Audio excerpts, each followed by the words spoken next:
A questão que se coloca, eu tenho diversas vezes retomado essa questão nesse espaço, é que o governo Jair Bolsonaro não tem uma agenda econômica, só fala de uma coisa, há uma monomania, parece aquela coisa da monomania religiosa analisada por Nina Rodrigues no clássico livro publicado após a morte, As Coletividades Anormais, dentro daquela área do cientificismo do final do século XIX, de Lombroso e tal. Evidentemente que aquilo não se aplica à ciência moderna, mas só para destacar uma questão que ele analisa e a Canudos e bate nessa tecla da monomania, no caso lá da monomania religiosa.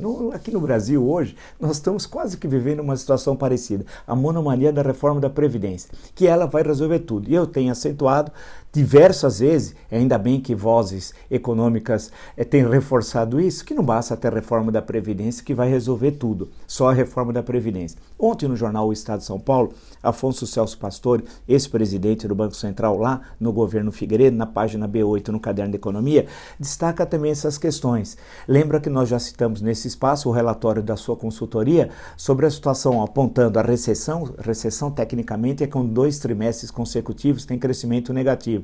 E a possibilidade de nós chegarmos, aí seria uma enorme tragédia e ninguém quer isso, a uma depressão. Bem, nessa entrevista ele volta a destacar essa questão, ou seja, que não devemos colocar só o dedo na reforma da Previdência, é necessário um conjunto de reformas. Por exemplo, a tributária. O governo até hoje não encaminhou a sua reforma tributária. A brilhante equipe econômica, que tem um gênio que é Paulo Guedes, né?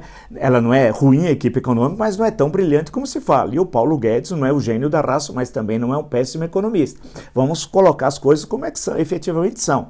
Não foi, o governo não encaminhou a sua reforma tributária. A que está sendo encaminhada na Câmara dos Deputados é do Bernardo Api, que tem lá o projeto sob responsabilidade do deputado Baleia Rossi. Portanto, a reforma tributária, que é bom, o projeto é bom, mas foi encaminhado pelo parlamento. A do governo até hoje ninguém sabe, porque o governo só fala numa coisa: reforma da Previdência, reforma da Previdência. Se ela não for aprovada, eu vou embora do país, diz o Guedes. Então é interessante as questões que levanta o doutor Afonso Celso Pastore, e destacando o seguinte, que é necessário outras questões, por exemplo, abrir a economia brasileira.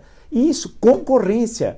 Aí valeria, um dia eu vou voltar a essa questão, nesse espaço, mostrar o que aconteceu em 1990, mas no governo Collor, com a abertura. Mas aí uma outra história com a abertura econômica. E ele destaca a necessidade de abrir a economia brasileira ao comércio internacional. E aí lembra questões muito importantes. O empresário tem de ser pressionado pela competitividade para poder ser eficiente, ao invés de ir a Brasília buscar subsídio para manter o lucro.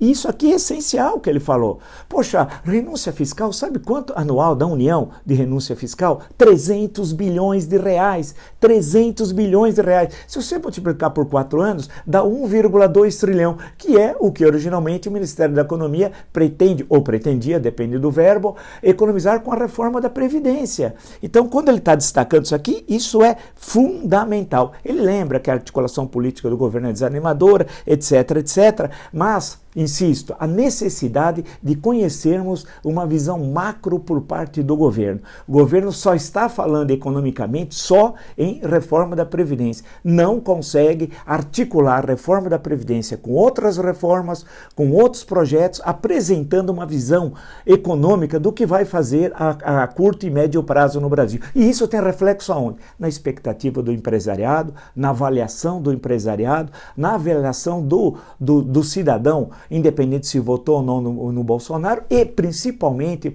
no resultado econômico. Lembrando que o PIB do primeiro trimestre teve um crescimento negativo de menos 0,2, o que é um péssimo resultado, anunciando, tudo indica, um crescimento econômico para o ano 2019 inferior a 1%, o que é péssimo.